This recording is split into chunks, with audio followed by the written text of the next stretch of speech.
Welcome, and thanks for joining us tonight to the Back Page and Evening with Byron Crawford. I will say, and I think you all will agree, the beloved Byron Crawford. Yes, I knew that we're going to hear that out a lot tonight. We're going to be bringing him out in just a couple of minutes. My name is Rachel Platt. I'm the VP of Mission here at the Frazier History Museum. Welcome to many familiar faces in the audience. My gosh, many of them are former colleagues. Many of them are colleagues of some of the children, of Byron's children, and some are just fans, which I am among those when it comes to fans. I feel like I'm going back in time just a bit tonight with Byron's days in the media, which of course happened, back in the 60s, right? Late 60s is when he started. But I'm also going back in time just a bit because of my co-moderator and co-host tonight, Joe Arnold. We go back a ways at WHAS TV with Good Morning Kentuckiana. Thank you, Mom. Appreciate that. That's good. No, that was Ann Prophet. Okay, all right. Well, we don't date back to the 60s, no. but close enough. And I'm thrilled to be here as well, and just so happy to see all of you and the smiling faces to support Byron's new book, The Back Page. So I head up the communications team, and we have several of our team members here this evening from Kentucky Electric Cooperatives. Now, we're the association which supports all the co-ops across the state, and one way we do that is through our flagship publication, which is Kentucky Living Magazine. Byron, his byline actually first appeared in 2009. He's been our back page columnist since 2011, and those wonderful columns are what fill this book. And so we're so thrilled to be able to be here and to celebrate Byron's career, as well as this last 11 years or so, or 12 years or so of his career with us. And we're also, of course, delighted to partner with the Frazier History Museum with this evening's program. And we wanted to let you all know, you all are sitting in the great hall of our Cool Kentucky exhibit, telling the stories of Kentucky, its people, and places. And we can't think of a better person to help us do that tonight. Part of our mission is to ignite the human spirit. And how perfect to have this program on Byron Crawford, who's been telling the stories of our state and our people and igniting the human spirit for decades. Take a look.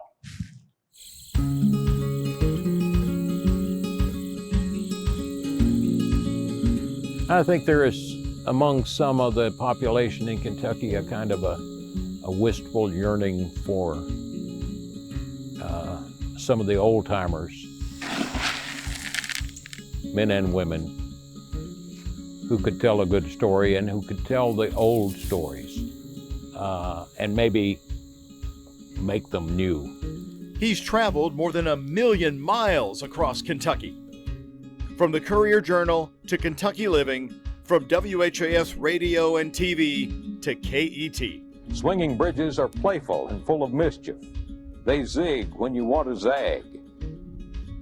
They bob when you are weaving. He's written and reported more than 5,000 stories about Kentucky and its people. Mr. Mullins, what's this bridge meant to you? It's meant a great deal to this whole community. Byron Crawford is Kentucky's storyteller, and this is his story. I always wondered what was the little story within the big story. This is Byron Crawford. It's a music-powered 60 degrees on the Bill Crisp Show. 59 WAKY. I will sing one song for my old Kentucky home.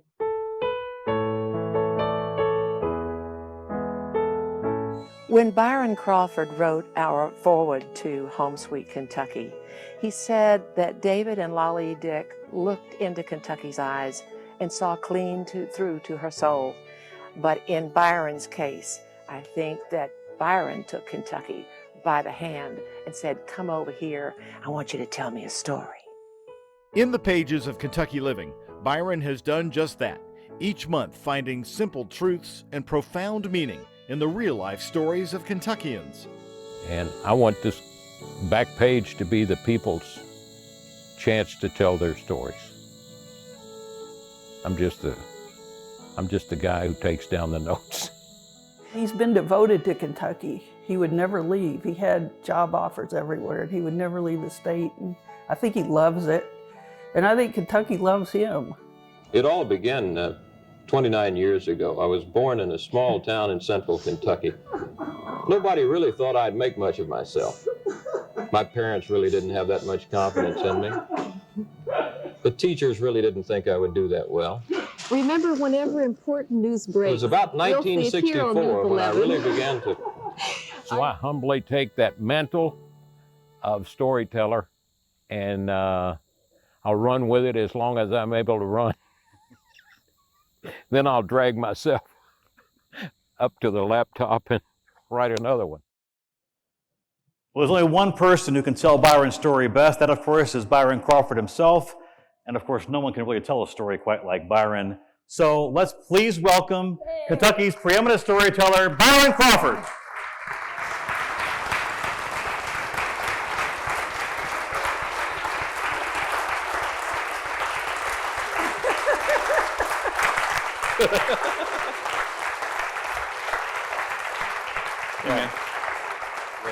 Have a seat.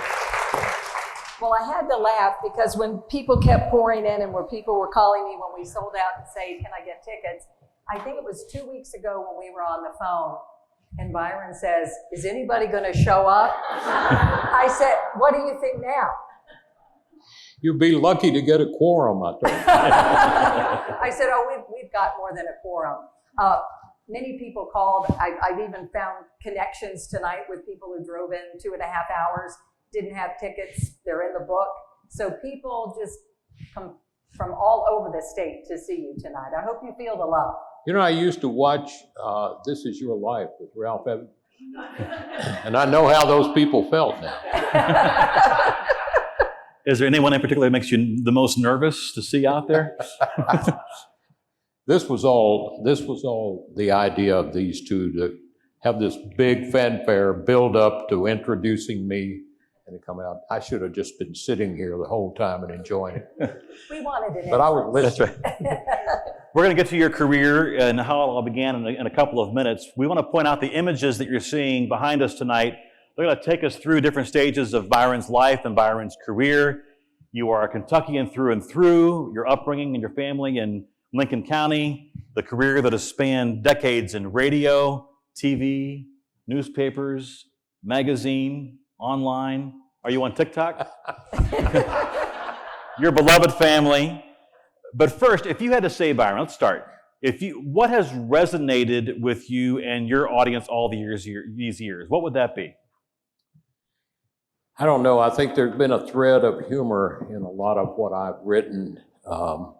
When I was working at, of course, discounting the early radio years, which were pretty well straight news writing. But when I went into TV, I just seemed to stumble into unusual stories and stories that had, a lot of times, they had a little touch of humor about them. I think one of the things that people have enjoyed most of all, if I could say that, is that I kind of like to feed on that humor too when I see it. And Kentucky's had a great history of people who enjoyed laughing at themselves.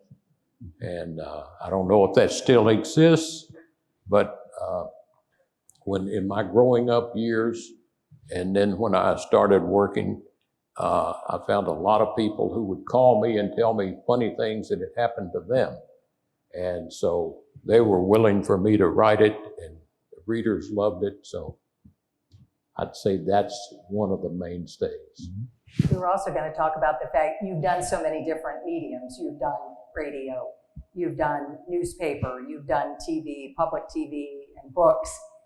Is there one common denominator, though, that crosses all of those things to make a good storyteller?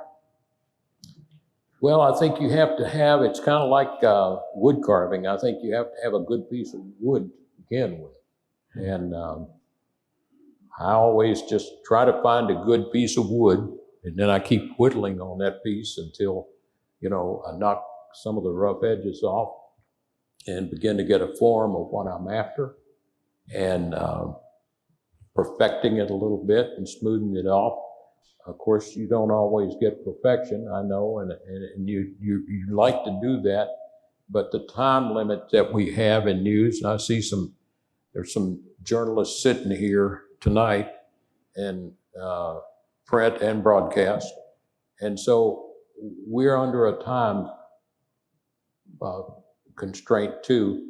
But I just keep working at them but if you don't have that good block of wood to work with, then you really don't have anything. And if you do have a good block, you can keep on till you get a good story out of it. How much time did you have for your TV stories? That's funny. When I worked at WHAS TV, we had an assignment editor who was from up east, maybe Connecticut or somewhere. And as time wore on and the day wore on, they would say, "Crawford, how much time do you need for your story tonight?" And I started off with 1.5 minutes when I began that. But it got to the point where I'd say, "Well, you want network or local quality?" And then they would sit and think for a while. Like, "Well, can you get us half and half?" And I'd say, "Okay, you 2.5 minutes." But I got up to about 4 minutes that they would allow me for stories, which was an eternity in that business. And of course, it all depended on what the subject was, the topic was. Well, over the last 12 years, as I mentioned, you've become a favorite of our Kentucky Living readers. The collection of your magazine columns makes up your new book, The Back Page. Shannon Brock is the editor of Kentucky Living, and I'm going to ask her to come up now to talk about how people read this magazine backwards because of you. She also wrote the foreword for this book, which of course I love. You're taking my material. As editor of Kentucky Living magazine, I got the amazing honor, this is a total surprise, I know, of writing the foreword for Byron's latest book. That's not something I'd ever done before. So for inspiration, I read the foreword of Byron's previous book, which was written by his son, Eric, also a wonderful writer. Eric used some personal stories and pieced together a beautiful foreword. And as Byron's son, the personal aspect made sense. I thought I'd try it, see if I can make it work for me too. And if you have a copy or you get one tonight, you'll learn a little bit more about that, but I'll tell you a little here. So if you'll humor me for a moment, if you have a copy of Kentucky Living within reach, pick it up. So, it makes sense. It's reasonable to start from the front, to open the cover, and read the magazine. If you do it that way, you'll certainly find my face faster. But as you might have heard, if you read a magazine like I read a magazine and go from back to front, you'll find another face. So I've read magazines back to front since at least high school. I can't really tell you why. I just picked it up and read it in reverse. But year after year, issue after issue, we never have to wonder why people start at the back. It's Byron. It's the stories he tells. It's the feelings those stories make you feel. Byron has written the back page column for Kentucky Living since 2011. And I've had the pleasure of editing those columns for the past 8 years as managing editor. And this year, I became editor of the magazine, and we published this beautiful book titled The Back Page, filled with heartfelt stories, some humor, as Byron alluded to, that have appeared in the magazine throughout the years. It's not every column, but it's pretty close. It's pretty close. If you wonder, perhaps, whether these beautiful columns, after 8 years and several round of edits of a book, especially in the Christmas chapter, not to give anything away, but if those columns still make me cry, the answer is yes, every single time. Byron is a great storyteller, a wonderful human being. He's funny, he's kind, he's humble, and I'm so happy to be a part of the program tonight. But I'm going to sit down because we all want to hear from this guy. Thank you all so much for being here, and I know you're going to enjoy the rest of the program. Thank you. Was there anything in your upbringing with your parents, anything at all that influenced you to become such a great writer and storyteller?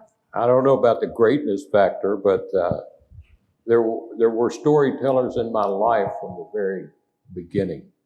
And I think that had as much of an influence on me in what I finally became as anything has had. I didn't really set out to be a writer or a storyteller either. What I wanted to be was a forester. And I can confess that tonight I have serious claustrophobia. And it's beginning to set in on me right now. But but I wanted to be an outdoors. I wanted to work in the outdoors. But it seemed that everything that happened to me was just stumbling into this career. I was subjected, I guess maybe that's the right word to it, to good storytellers from the beginning, because I grew up on a farm, and the people, mostly men, that we met at the stockyards and the feed mills and the places where my dad would go during the day, was filled with, those places were filled with good storytellers. And kids back then would have to kind of be quiet and hang around the side and listen, which was a good lesson for me, because I found out that these guys started a story the way you're supposed to. They set it up, they got you interested, they filled in with a little necessary, essential information in the middle, and then it usually had an ending that kind of clicked and sparkled. Not every time, but for the most part. And then after I grew older and started fishing on the rivers there and getting out on my own in the woods and different places with guys around there and other people, that storytelling continued. And so it just came together that way for me. We began this program that was an excerpt of a video that my colleague Wade Harris and I put together when, Byron, you received the Lifetime Achievement Award from our electric cooperatives called Distinguished Rural Kentuckian. That the director's cut is on YouTube if you want to check that out. But you told me as part of that interview that we did with you then that your radio career started on I think it was a career day field trip when you were in high school. That's right. And then, of course, it was Wacky Radio after Danville, and it was WCKY Cincinnati, WHAS. Let me ask you just about, you can say anything you want, of course, but about radio as a medium, this radio storytelling. I think radio as a medium is probably my favorite medium. It's almost magical. It doesn't afford you that ability, of course, to do good things with video and film, but it can take you anywhere you want to be. You can put your own pictures to the words, and that's what many of us did growing up when we listened to the programs back then. And I still love radio. If I still had a voice, I'd still be wanting to do radio. But I went, that field trip that we went on, a career day. We didn't have career days like they do now, where you can go into any kind of high technical work. We had, nursing, maybe hairdressing. Help me, you all. A restaurant maybe in town would come and set up. Maybe we'd have a banker, something like that. And the local radio station came the year that I was, I guess, a sophomore. And they said, and I said, I like to listen to radio, so that's something I'll go into. It's just killing time, really. But they took us to the little local radio station, 500-watt day timer, and it was brand new. All the mics, all the board, everything, the turntables, they still had turntables then. And they let some of us read in the other studio, they let some of us read some news copy, AP wire copy. And I'd listened to enough radio that I knew kind of mimic the radio news people I'd heard.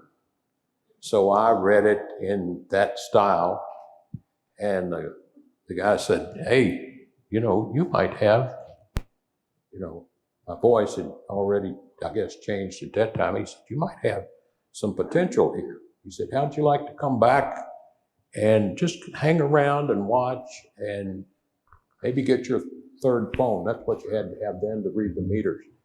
And so he said, "I might pay you a little something if you wanted to come and kind of help clean up around the wire machine and everything. I might pay you something at the end of the year." So that was the beginning, and I filled in for one of the disc jockeys on vacation probably 2 weeks after that, and got hired by the station the next town away, which was a bigger town, a college town, a bigger station. And from then on, I just, of course, I went to college at Murray and studied some of that, but I didn't graduate. And someone asked, "What did you major in?" And I said, "Theater." It was a drive-in theater about 2 miles. Byron, let me transition a little to get you to HAS Radio about 1973, right? I think was the year. And not long after that was that tornado outbreak. Tell us a little bit about that, because you were on the job during that. I was on the job during that, and several other people. We had a good news department, TV and radio at that time. And of course, everybody pitched in. And Dick Gilbert was up in the helicopter. Great guy, great helicopter pilot. And he was just the heart of some of our coverage there. And the job that WHAS could do because of its power was just phenomenal, I thought. And I was so pleased with the connection that evidenced with the population. Many of you all who lived here remember that. The power was out everywhere, but if you could get to a radio, HAS stayed on. And I remember I was on a lot. I told Terry Miners earlier this week, I wasn't on the air when the tornado hit the horse barns, as we call it out there. I think Gilbert was up and told about that. Chuck Paddock, who I believe is deceased now, was on the air. But he and I alternated with newscasts that afternoon. And I stayed over and sat in on Milton Metz' show. Do any of you remember Milton's show? Well, I sat in on Milton's show so I could drop in with news breaks that night. And I remember Wendell Ford was governor at the time, and Tommy Preston was press secretary. You remember him, don't you? And the phone rang and said, "This governor's office calling." Somebody flashed to Milton, "You better take this." And Milton picked the phone up and said, "Hello." He thought it was Tommy Preston calling. He said, "Tommy." And the voice on the other end said, "No, this is Wendell."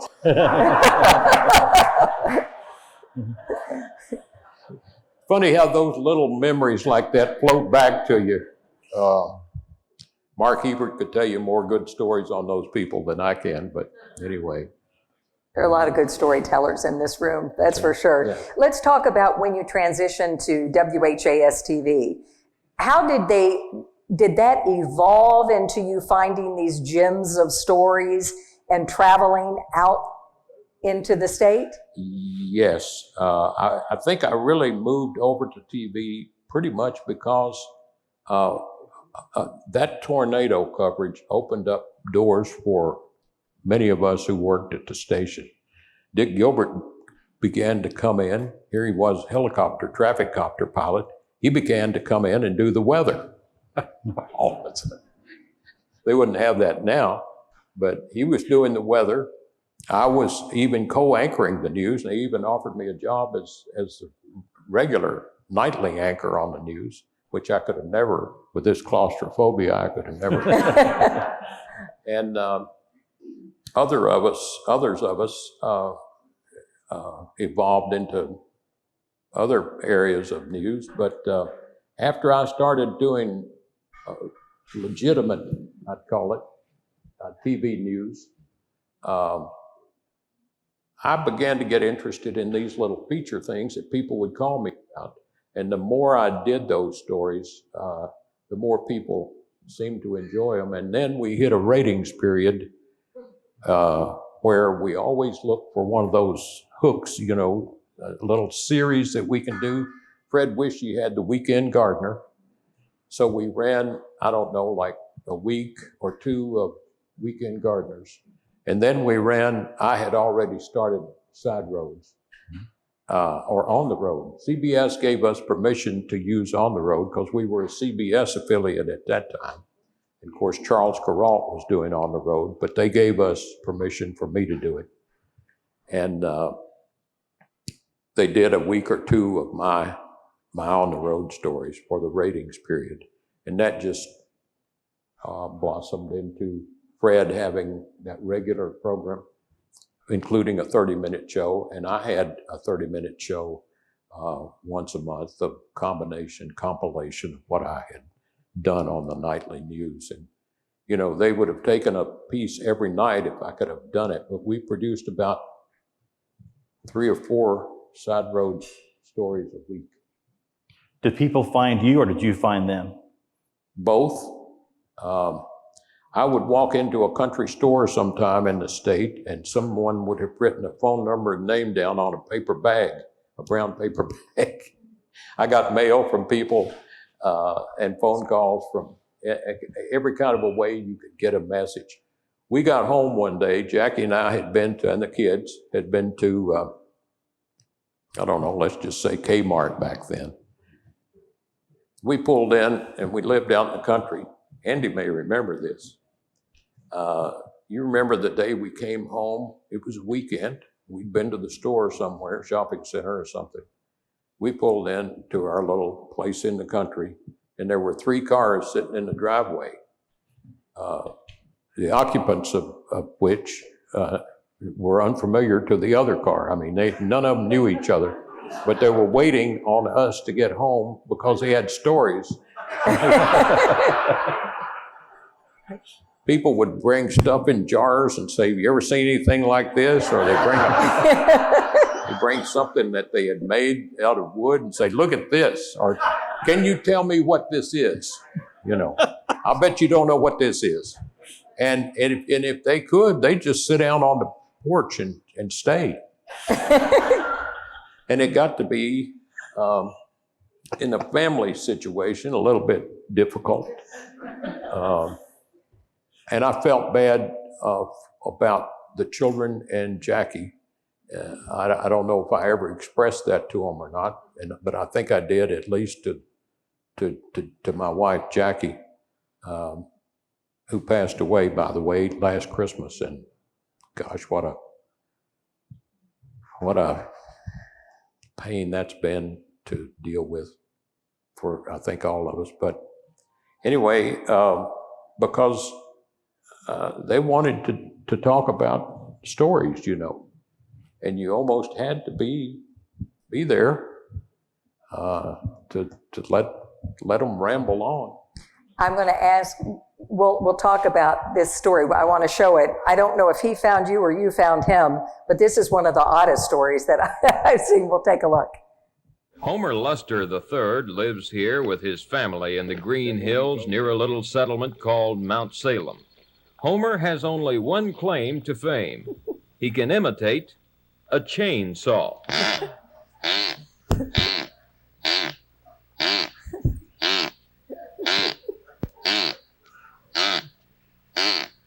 It used to embarrass Homer's mother something awful when he made noises like a chainsaw. No, I didn't like him doing it too much. Have you talked to him about it?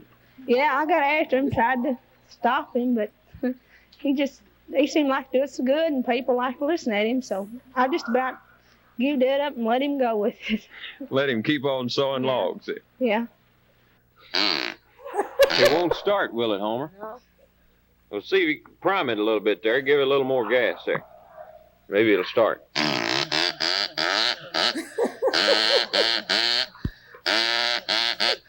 About any time Homer cranks up his chainsaw, he draws a crowd.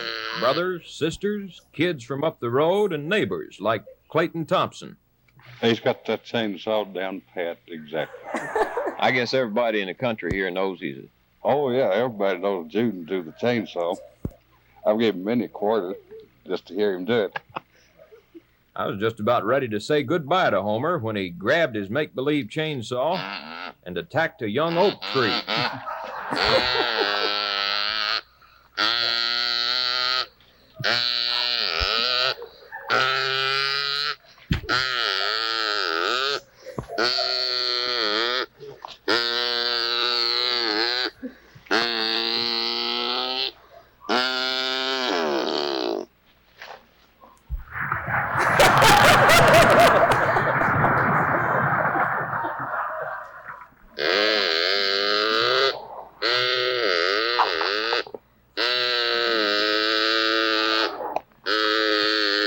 I'll tell you what, I've heard of lightweight chainsaws, but that's ridiculous.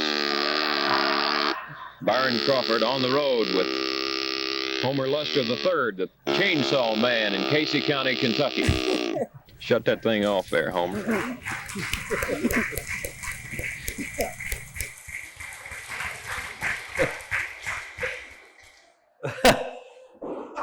Whatever happened to Homer Luster III? He's still down there, as far as I know, and still making chainsaws. Now, his school bus driver gave me that story. Is that right? I don't know, he got in touch with someone who knew me and knew how to get in touch with me, and he said, I got one here for you. So that one was a doozy. Well, you can see why Byron's Side Roads or On the Road was appointment TV for WHAS 11 viewers, one of whom is now working for WHAS TV for like, how many years now, Doug? 30. Doug Prophet is here tonight. Come on up, Doug, and tell us about Byron. You guys, I don't know if you figured out, this is actually a WHAS reunion you've paid to come see. Yeah. Worked with Rachel 30 years. Joe Arnold, of course. I heard Mark Hebert, so Mark's here. Mark's right okay, good to see. There's Lisa. Well, we were a WHAS family. I always wanted to work there as a little kid. I wrote all the news anchors. I probably even wrote you, Byron. And I'll give you a snapshot of a day in, let's say, 1974 in my household. This is the way it worked. I was probably 10 years old. My brother, a little younger. And my dad owned a supermarket in the South End on Taylor Boulevard. He would leave at 5 o'clock. He'd walk in the door at 5:15. That's Louisville in 1974. He'd get anywhere in 15 minutes. We would eat dinner at 5:30 religiously because Channel 11 News came on at 6 o'clock. And that's what we were going to do. So they learned about our life, then we were going to learn about the world and Louisville. And so my brother and I, at age 10, and in the 1970s, all the news anchors, even in Louisville, they were all buttoned up, beautifully dressed. They looked like they were out of the BBC. And for a 10-year-old, they were talking about issues that we didn't know what they were talking about. It was confusing. Words were over our head. But at 6 o'clock, it meant more time with our parents. And one other thing, there were these little teasers before the 6 o'clock news. They would tell you what was coming on. For my brother and I, we were looking for the hat. If the hat showed up, we said, hey, we can wait 25 more minutes. Because we were going to hear words like monkey's eyebrow Kentucky. And for a 10-year-old, that was great humor. That was right in our wheelhouse. So think about the newscasts at the time. Kaywood Ledford, the famous sports director who discovered Cassius Clay at age 14 on television and then became the voice of the Wildcats. We still have clips of Kaywood doing the sports. Smoke was rolling up around Kaywood, behind him. Kaywood smoked, and he had a cigarette down off to the side here. And when they would take film, Kaywood would smoke, and then he'd put it back down, And then we'd see the smoke come around. Byron would come on, and he was different. He had that great Kentucky voice. He had the wonderful poetry, the way he wrote. And as you saw, he just brought such great humor. He was calm in the middle of a storm at that time in the 1970s. Busing was beginning, and Louisville was full of turmoil and racial unrest. And then Byron came on, and he took us outside of Jefferson County. You know, we all go to state parks and we walk the trails, but that's about it. Byron was going down rickety roads, four-wheeling it with his great photographers, Woody Nichols, wasn't it, Byron, who shot these stories on this beautiful film. And then right there on the 6 o'clock news, a journey through Kentucky. Milton Metz once told me before he died about the hat. He said the managers used to joke with him that the hat was actually more popular than Byron and any of the news anchors on the station. They thought the hat in a while would actually take over. Byron talked to you about being a news anchor. We would all laugh when we'd see him on the weekend news because suddenly he was in a coat and tie. The guy who had the hat took the hat off and was wearing a different hat. WHAS was a trailblazing station when they started his reports and let him roam through Kentucky. They also made another trailblazing move. They hired the first black anchor in Louisville, first black woman. Her name is Monica Kaufman. She grew up in Smoketown.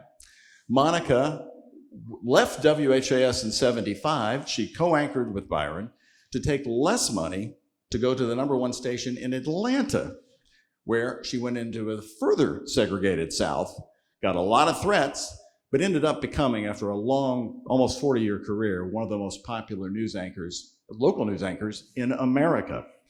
She's a graduate of Presentation Academy and U of L, and she funds 2 scholarships for each school.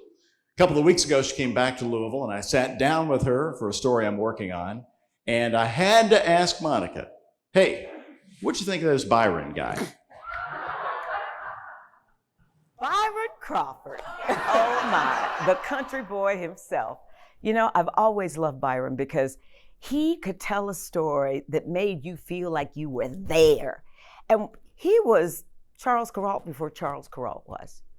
You know, I think when I look at Kentucky history and the telling of it, I look at Byron. There's no one else like him. As I recall, he'd walk in the newsroom, slow walking and slow talking, and he'd get that glint in his eye, and you knew he was about to zing you with something.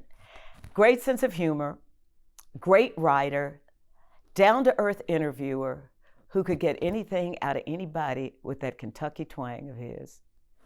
Congratulations, Byron. You were a joy to work with, and I'm so glad you're being recognized again for all you've done. Woohoo, doesn't she look great? What a surprise. Thank you, thank you. Well, Doug mentioned the hat. What a surprise. That's the actual thing. That's it. Joe found it. Where did you all find it? You found it. I just dogged you on it. Yeah, Joe aggravated me until I went looking for that. I knew I'd saved that cap or hat. And that, of course, it looked better then. That's the same. That's the same hat. So how did it come about that you were wearing a camouflage hat for these stories? What was the? One day, a guy here had a champion beagle hound. He was going to take the champion beagle hound out and show us how well that beagle hound performed. It was a cute dog, had 2 or 3 of them. I still remember the beagle hound's name, Dee's Doc Ruthie. And I thought it was cold, snowy day, and I thought I need to, they were wearing caps, and I thought I better put something on because this is too cold to go out for them. So I put that on, and pretty soon people were calling in saying, hey, tell Crawford I like his hat. And Tom Dorsey was news director then, and he said, people are calling, they like that hat. The next day he said, why don't you wear that hat again? They like it. Anything for a rating, So I did, and pretty soon it was, and then when I went to the Courier Journal, I was ready to take the hat off, and they said, no, keep it on. You know, we're going to put a little picture of you on with that cap or hat. And that's how it all started. That was in 1979 that you left WHAS TV for the Courier, the Kentucky column, which is legendary, 3 times a week, right? Right. The columns? Right. How did that, so you see, that's a big transition. How did that work? Well, it may have not, it may have been a little more ragged than I admitted or that they would admit, but you know, I went over there and I knew at the time when I went that I had 1 month's worth of columns that I could do. 1 month's worth. And I remember Frank Hartley. Rick Bozich would remember Frank Hartley very well, a great guy. And Frank pulled the Kentucky page up and held it up to me. Of course, it was this wide then. And he had marked off a place at the bottom about the size of the top of a shoebox. And he said, this is where you will fill with your stories 3 days a week. And he said, if you don't come up with one, this will be blank. Well, that scared the daylights out of me. In the first place, I would have probably left WHAS pretty soon. I had been, there was a program called PM Magazine. I don't know if any of you remember that. Well, they were based in Pittsburgh, Group W, Westinghouse Broadcasting. And they liked Side Road Stories so well that they wanted to hire both Woody Nichols and me to do PM Magazine. And I said, well, can we do it from here? And they said, no, you have to move to Pittsburgh. And I said, well, I don't know about that. And they said, but we would have been working 5 states. And it just happened that I had talked with them about coming to work at the Courier Journal when maybe it was, I don't remember who had left. Billy Reed wrote that column for a while. And then Jim Russell had been given that job. And Jim was a good writer from Western Kentucky. And most of the writers who had the Kentucky column stayed for years. And Jim was a young man, a great writer. And they said, well, we didn't know you were interested, but if Jim ever gives up the column, you know, we'll talk with you about it. Well, lo and behold, 3 weeks later, Jim dies of a heart attack. Oh, gosh. And so I, you know, didn't know what they would do, but they did, after a while, call me after they'd given some time for that to take notice and, you know, to get used to it. And so I went, and of course I stayed about 30 years. I did want to let you know, I talked to Edie Bingham. She was going to try and be here. I'm not sure if she was able to make it or not, but she said, would you please pass on behalf of Barry Jr., our thanks to all of his good work for all of those years. So just know that those good wishes are coming to you They were tonight. very nice to me.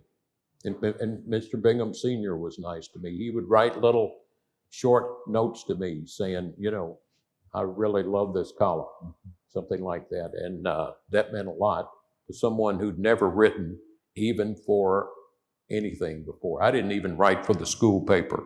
I mean, That's what's so amazing. now I had written radio newscasts, but that's a whole different ballgame to writing a column in a paper. And I felt that I knew how to tell a story. And I told Frank Hartley that day, I said, Frank, you know, there are the finer points of writing that I don't know about.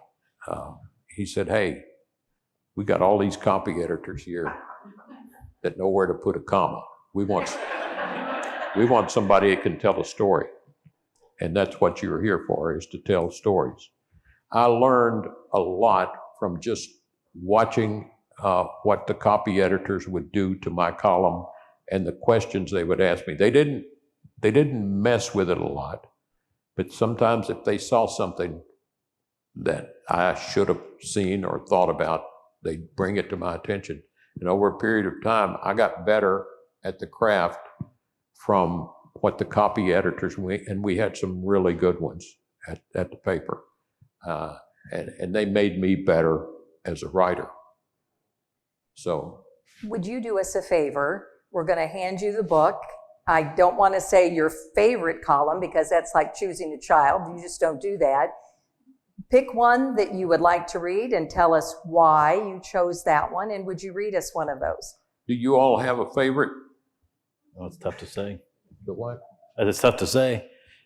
While you look for it, by the way, I do want to recognize as well in the crowd today, we had Shannon Brock up here before, who's our current editor. Anita Travis Richter is also here this evening, and she's the editor who hired me. Yeah. Stand up and take a bow. Yeah. And tell them, Anita, what a great choice you made. Well, she was a great boss, and now thank you for hiring me and for putting up with me all that time. We've got some other special guests we're going to get to in just a second. Are there any former colleagues of Byron's in the audience? Jack, where's Jack? Jack Fox was here, I saw earlier. So Jack Fox was here There earlier. he is. There he is. Hey, Jack Fox. Make sure there are a couple people I wanted to make sure. Thank you, Jack, for Fantastic. coming tonight. Do you have anything for us, Byron? And they're sitting beside Jack, and I want you to hold your hand up, Larry. Larry Martin is one of the guys who had a Palomino horse who could, count to I don't know how many and do all kinds of tricks. He's one of my early side road stories subjects. Really? Well, Shannon mentioned the story, the Christmas thing, and over here somewhere, and I don't know if I can get through it, if I can find it. Christmas isn't too far away, so let's see if I can find that little story. It's a teacher's. Well,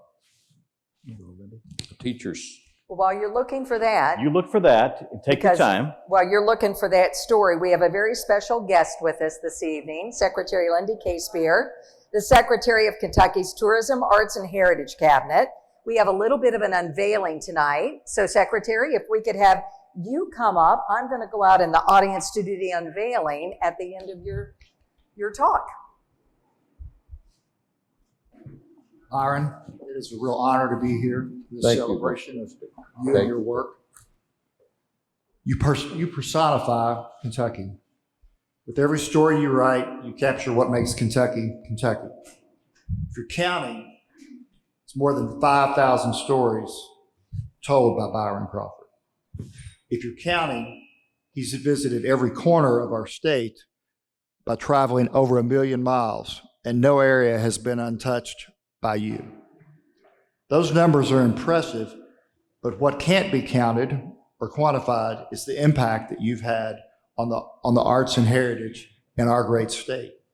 And as someone that grew up watching WHAS news like Doug, as a child growing up, and still I'm tuned into WHAS news. I'm sure going to miss Ben Pine in the evening on the weather, but HAS has always been so special. And you've been such a big part of that. So it's a privilege to help with this unveiling tonight of Byron Crawford in the literary section of Cool, Kentucky at the Frazier History Museum. He's joining the likes of Sue Grafton, Bell Hooks, Frank X. Walker, and Silas House. So help with the countdown, if you will. 3, 2, 1, and there he is.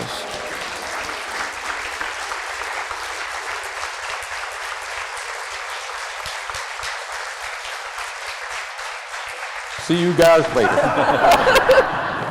You got it. Here's the story that Shannon mentioned, kind of obliquely in her forward, but it's a teacher's Christmas. I wrote it December 2020. See if I can get through it. Because as I'm reading this, I remember how the teacher sounded when she was doing the interview with me.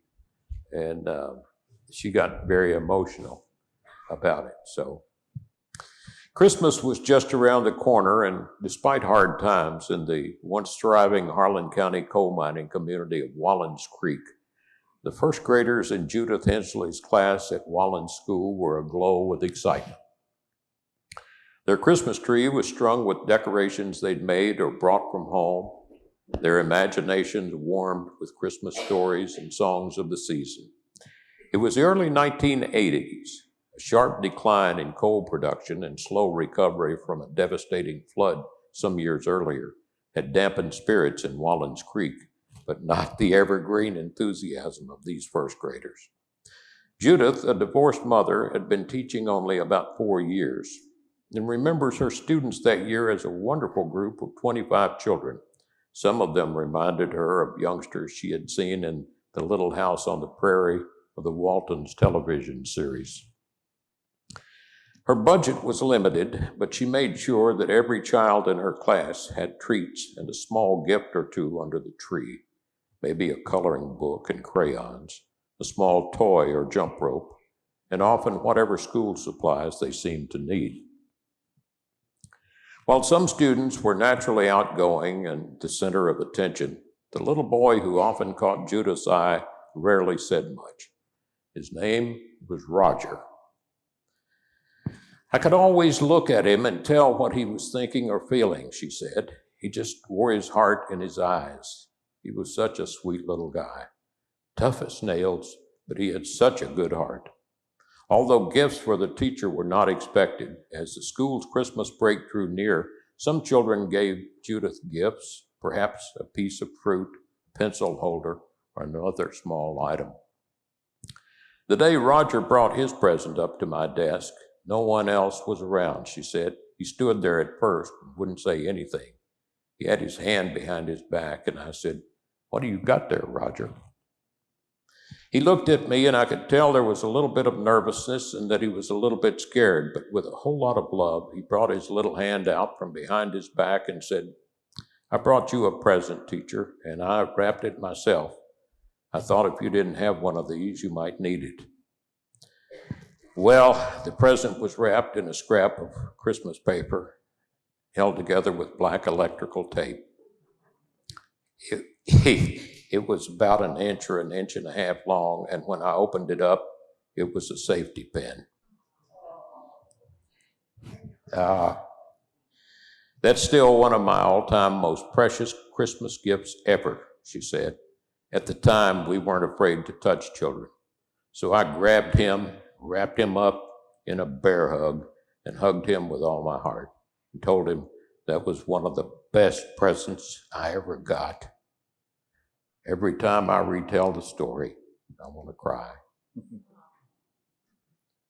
That's one of those stories that typifies what I like to write, and you don't find those every day, but I'm always humbled and flattered when someone like this teacher thinks enough of what I have written before to call me all the way from Harlan County and share one of those stories with me. I think that's the big payoff to writers, is when someone likes what you've done so well, sometime or other when they've read it, that they think to share those stories like that with you. One thing we wanted to talk about, we want to save time for audience questions because I'm sure they have certain things that they want to ask you. You dedicated your book to your 4 children and your beloved late wife, Jackie, as you mentioned, with the words, "Who is Miss more than she will ever know." It is palpable that family is everything to you. Well, as I look back at the kids, and all the years that they put up with me and all my travels and all the other shenanigans of mine, and I put up with some of theirs. We're close, and it's funny because you showed a picture of Jackie there. She and I had very little in common. She was a golfer and loved to travel. I like to go fishing and pretty much stay at home now. I got all my traveling done when I covered the state. But gosh, now that she's gone, I'm lost. And so that's the way life goes. But yeah, these kids have been, they're the focus of my enjoyment now. That video I talked about before when we interviewed Jackie, never forget, she said, married 50 years, 48 of the happiest years of her life. I want to thank Eric, Andrea, Joe, and Wes for their help, for the photographs for this evening, as well as for the previous video. Eric is here. Eric, come on up. Okay, good. Yeah. We wanted him to say a few words tonight. We've got Andrea here. Andrea's here as well. Stand up. Stand up, Andrea. Stand up, take a bow. Well, I'm laughing because this is Byron's son, not his younger brother. You're going to see the resemblance, though, because it happens all the time. I know Eric wasn't feeling great tonight, but we're so thrilled you're here, because if you believe the talent of writing is genetic, that would be the way it is, because he's such a wonderful writer as well. So, Eric, we're just going to bring you right up. Yeah. I might add that all these kids are writers. They can all write. Some of them can write circles around me, but I don't think they've got the staying power.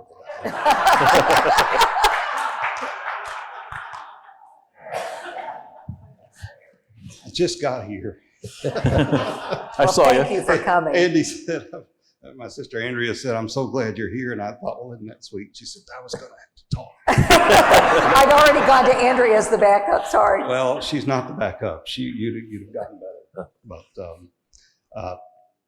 I thank you all for just a chance to say a few words, I guess, is what I was asked to do. And how do I talk about this man in a few minutes? But I will.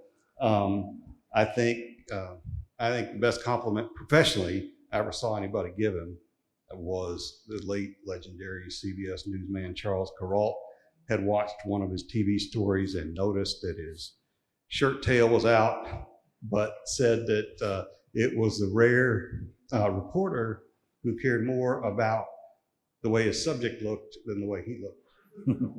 And that has run all the way through his work, whether it was television stories or newspaper stories or magazine, Kentucky Living.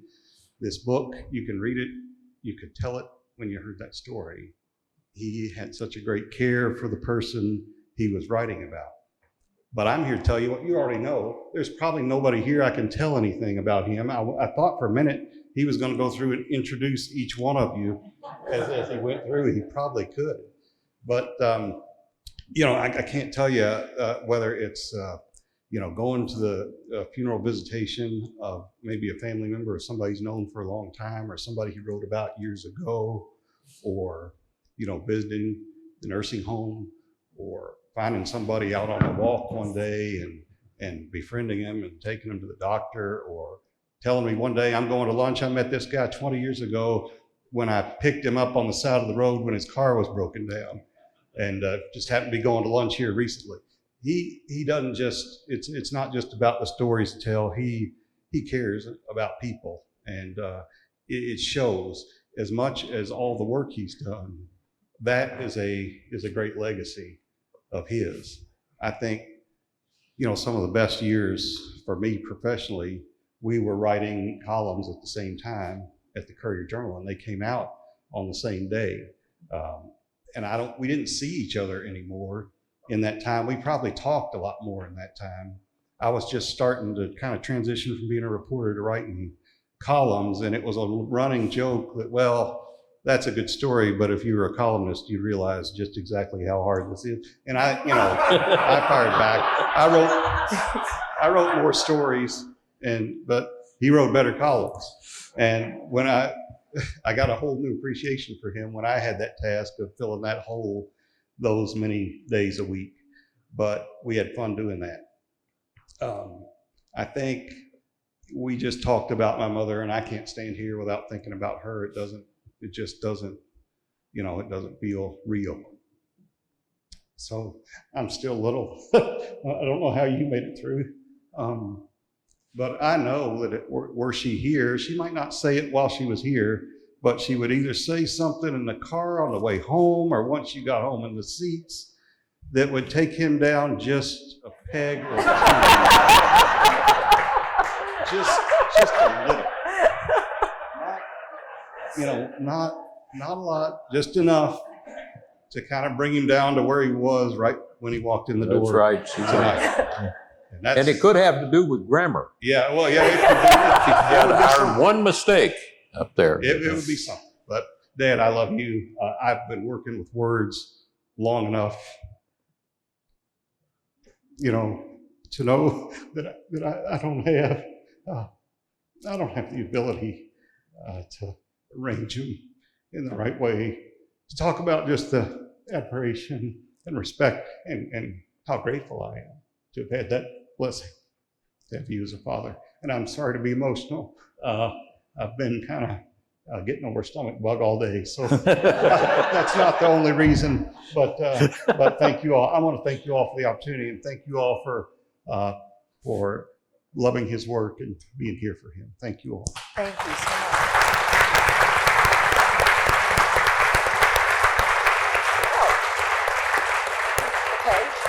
Just so everybody knows, Eric could write circles around me on one of his worst days. And some of his kids, one of them, Jack's sitting right beside him there. My grandsons here. The others are working or in college. And they all are good writers. So they humble me with things. And Eric's just, and Andy's a good writer. She went straight. and decided to go into another line of work. And would you like to say anything? Would you like to get up? I don't want to, please. It's really hard to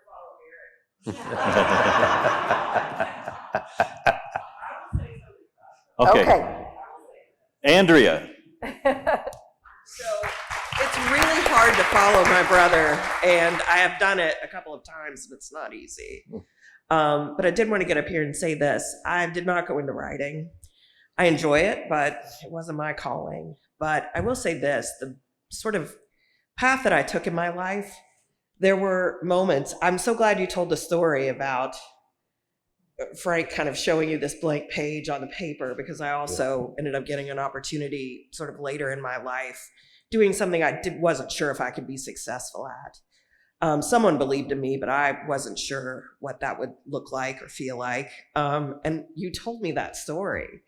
And I remember just kind of taking it with me into the corporate world and sort of just this feeling that I don't really know if I have what it takes, but you're going to be staring at something blank if you don't find a way to fill in those gaps. And I've always appreciated the conversations we've had. We do not have the same profession. We haven't shared every other one of my siblings has sort of gone into this, you've talked with Joe about radio and Wes about television. He was, worked for Wave for a while, and Eric obviously kind of carries this legacy of writing. But I've always appreciated that the things that have made you successful in your life are also the things that have made me successful, even though we don't share the same profession. So I will echo the fact that Mom would have loved this. She absolutely would have had something to say about it on the way home and about you. Not mean, but probably just to ground us all in the reality that just because your picture is in the Frazier, let's not get it twisted. She would have loved this though, and she would have loved being here with you and with us, and it's hard not to miss her, but love you and congratulations. This is an amazing thing, and I'm so glad that people recognize what you do. Love you. Byron, by the way, if you have a question for Byron, get it primed up in a moment here. But first, just let me ask you before we turn it over to them, what didn't we ask you? What did you want to tell us? Is there anything that you wanted to say? I want to say this, that I'm not wearing these hearing aids just for show. So if you ask me a question, speak up. I don't want to be like the nursing home patient, the elderly lady who a pastor friend of mine went into the nursing home lobby and he saw her and he told his wife, he said, I think I know that woman. And he said, I don't know if she knows me or not. He walked up to her and leaned over and he said, spoke to her, and she was glad to see me. He said, "Do you know my name?" And she said, "No, but if you'll go around to the front desk, they can tell you."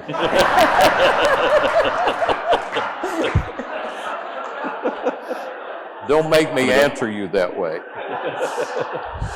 I know so many people in this room tonight, and I'm fond of so many people in this room, but if, you know, it could be that we work together. I see Luther and Susan Connor over there from down on the Tennessee line, literally, came up tonight, and Luther is a cousin to Lieutenant Merle Connor, who is one of the last Congressional Medal of Honor winners in this state. I wasn't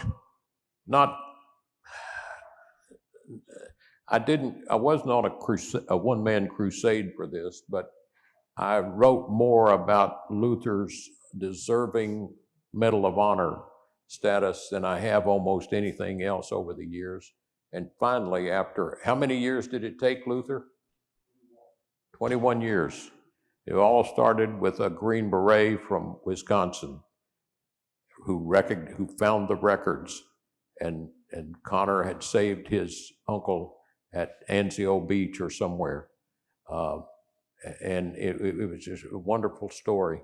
And to see that happen is a payoff, a reward for any journalist and all the people like Luther and Susan who worked so hard to get that recognition. So those are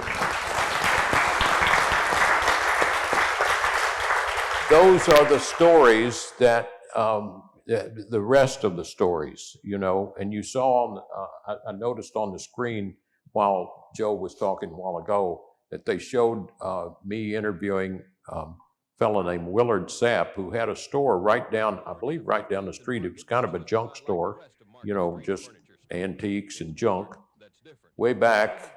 But he was a musician. He played all kinds of instruments. He had a broomstick with a guitar string on it that he played. And he said that he had played and he sang and he made noises like a trumpet, you know, with his mouth while he was playing these instruments. And he said he used to play on WHO in Des Moines, Iowa. He said, "I played with a guy you may have heard of named Ronald Reagan." And I believe at the time, Ronald Reagan was president. This shows you how news travels. And you don't really know how it travels, but it does. It has legs. Well, I don't remember how long it took after I ran that story. I think it was a good while, actually. But one day I got a call at home on my answering machine, and it said, this is President Reagan's secretary. President Reagan would like to get in touch with Willard Sapp if you have his number.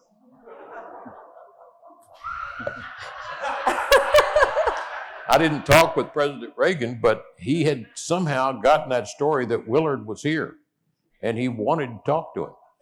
And that's just the way things go in the news business. It's what makes it intriguing and what makes it kind of sparkle sometimes for you and keeps old guys like me still pecking away. I started on a Royal, by the way, or an Underwood. So Joel Sams has his hand raised. By the way, Joel Sams is our managing editor, and this book is his labor of love as well. He found the illustrator. Joel, thanks for your help with getting this book together. Stand up. Stand up, take a bow. No bow necessary, but what I'm curious about is there one question that you would always ask in an interview? One indispensable thing that you ask folks?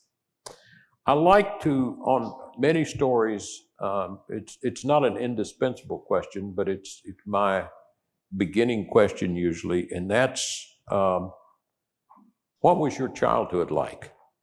Because childhood influences and colors almost every personality of everyone, regardless of the story you're about to tell about them. And when on rare occasions I've been asked to talk with young reporters or mature reporters, anyone, which the Associated Press used to ask that we do sometimes. They'd invite you to come and to a seminar about interviewing, and they did me that way a time or two. I've always said, when you go into a home to interview someone, it may be routine work for you, but it may be the only interview that that person has ever done and will ever do. And that may be in one of their scrapbooks, the focal point of part of their life. So I tell them, when they take you into your room, and people would say, how do you get them to relax? You get them to relax by thinking more about their life than about yours. They're more about themselves than about what you're there for. And the way you do that, when you walk into their home, they'll seat you in the room that they want you to look around in, to be most comfortable in. And that room will be filled with parts of their life. You need to take the time, I always tell reporters, to look at the objects in that room, because those most likely are most of the objects and people that personify those lives. If it's a picture of a young man in uniform, don't be hesitant to ask, who is this fine-looking soldier? If it's a piece of artwork that looks like folk art, it has meaning. It has a story behind it. And once you zero in on what their passion is and what their interest is, and this doesn't have to be a phony approach. You need to be that way with people, because it's very evident to them whether you really care about them or whether you're just there to get a quick something you can snap in the paper or in television. And here's another thing I always used to do, Joel, in television. People don't like dead air. This is dead air. When I was doing interviews on television, this is something Mark Hebert knows and the rest of you. I would when I was getting an interview with someone, especially if it was a poignant answer that they were giving me, or something that I really wanted to stretch them out on. When they finished the answer,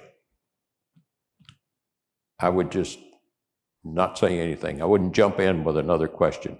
I didn't see the need to fill that little vacancy there with another question. I would wait for a second or two before I said anything. You'd be amazed at how many times they will say something that makes that answer just really click. They might end a statement by saying, and that's the last time we ever saw each other. Dead air. I say nothing. And they say, I'd give anything if I had it to do over. So it ties it together. Those are little things that are genuine, real approaches to telling stories and letting other people tell their stories the way they want to, in a natural kind of progression. I'm afraid to jump in. I wanted to see if you had another thought at the end of that. Anybody else have a question? I want to make sure that Joe helped us find so much of this wonderful video at WHAS TV, so thank you as well. Everybody knows Joe Verdelli. This was my question, but I was wanting to get you to describe the time when Monica Pearson, you were teaching Monica how to skip a rock in the studio. Do you remember that? I remember that Monica used to get after me. She sounded real nice on the Sunday. Believe me, she can turn on a dime. But she was, you're right, she became she was just a legend in Atlanta. And she worked at WSB, the big flagship station of Atlanta, you might say, didn't she, Doug?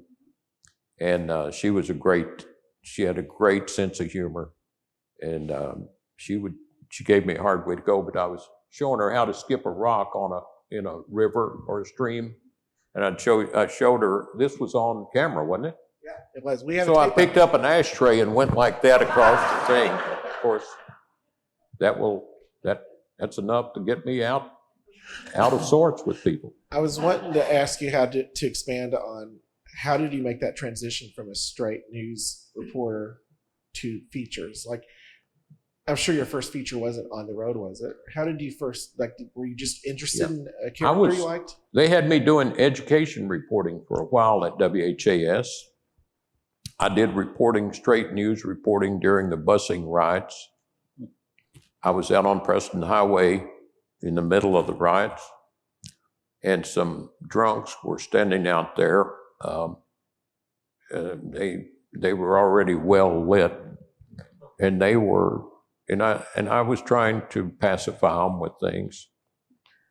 And they said, "Yeah, you put the people on there that on the other side, but you don't put us on there." And I said, "No, I'm getting ready." Woody and I were out there. I said, "I'm getting ready to put you on right now." I said, "Woody, come over, bring the camera over here." One of them said, "Yeah, you would put us on and us drunk." No humoring people like that. But anyway, it's hard to make that transition, I guess, for a lot of people, Joe, but I guess what I would say is I was probably always a feature reporter. And I was out of my element when I was trying to be a straight reporter, but I tried to do it justice, and stayed with it a good while. But I loved the feature side of things. And of course, after we had done it for a while, we were syndicated into we did Tennessee and Ohio, and I don't know how many stations. And I was getting ready to leave the Courier-Journal and go to Knoxville to work for Gray Communications through Georgia, Tennessee, and Kentucky. Late in my career at the Courier-Journal, and again, death intervened. It's strange, because the fellow who hired me, who Doug will know, was Ralph Gabbard, once president of Channel 27 and vice president of Gray Communications, had hired me.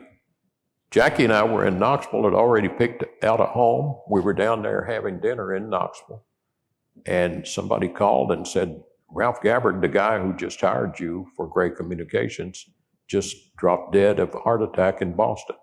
He was the same age as I was. They had 4 kids, just as we did. And of course, I didn't take that job. So that's the reason I stayed here, and that's the reason I'm working for Kentucky Living right now. Let me ask you about radio. Before HAS, the classic wacky. What was wacky like behind the scenes? Well, it matched its call letters. Next question. It was a great place. It had been the home of such great disc jockeys as Jumpin' Jack Sanders and all those Gordon McClendon rock and roll disc jockeys from Texas. It had such a crisp, good flow, classic jingles, and it was just an exciting place to work. But of course, I was a newsman there, and they had a good news department, believe it or not. Not because I was there, but they really worked on news and had a great department. And all of us went to other, bigger operations. Final question of the night, Mark Hebert. I love that. Stand up. I gotta stand up. You gotta stand. Yeah, get up, old man. Well, first off, I got a comment. Mike Wallace, the great 60 Minutes reporter, he says that the greatest tool that he used to have when he did those investigative stories and interviews, tough interviews with people, was the pregnant pause because he could get people to say something they felt uncomfortable and didn't really want to say. Right. So you had something in common with Mike Wallace. Right, I don't know right. that you want that, but that's true. Well, it's true. The question is, all of us that have been in the reporting business have been tasked with going out on a story that we thought, it's going to be kind of crappy. It's just going to fill a minute 30 and at best. But you get there and it turns out it's a really good story. Or the opposite has happened, where you think you're going out on something really good and you get there and go, man, this is a flop. Do you recall any stories like that, either way, where you went out and discovered a story was either much better than you thought it was going to be, or you just knew you had to get back to the station with a minute 30? I have had every kind you could imagine, Mark, every kind you can imagine. But I found out that a lot of it is in your handling of the situation and your imagination. I went out to do a story about the closing of the old Executive Inn across from the fairgrounds, where so many stars had stayed. And I didn't know how I was going to do it, but I wound up talking to one of the desk clerks who'd worked there for years. She remembered about Carlos Santana being there and about, you just name it. And she said, I remember the last time that Roy Rogers was at the fair, or maybe one of the last times. She said, everybody was checking out, and Roy was back in the line, pretty far back in the line, dressed in full regalia, full cowboy. And she said everybody was trying to be polite to Roy because they knew, they didn't want to just descend on him. And everybody was kind of ignoring him, but they knew he was there. And she said Roy was aware of it. He stood there for a good long while, and finally he just broke into Happy Trails to you. So, that's a great ending on that story. It's a great way to tell that story. So you have them develop both ways there. The true gift, the whole night, everything you've said is incredible, but hearing you read that column, because every time I read these columns, I hear your voice. And that is such a memory, I think, for all of us here tonight. Speaking of which, as far as keepsakes, I think, Joel, are the books still available tonight? So afterward, and Byron, can you still sign a few before you leave? Sure. Okay, so we'll do that at the back of the room. So thank you so much for everything. Rachel? Thank you all. Yeah. Just appreciate you coming so much. And there's so many people here. I see Pam Clark back there, who started in first grade with me. Oh my gosh. At Stanford High School. She lives in Louisville now. And Patrick's with her. And my goodness, it's great to have graduated from Stanford High School, Pam, because I don't know if it's worked for you, but on the resumes, I just put Stanford. I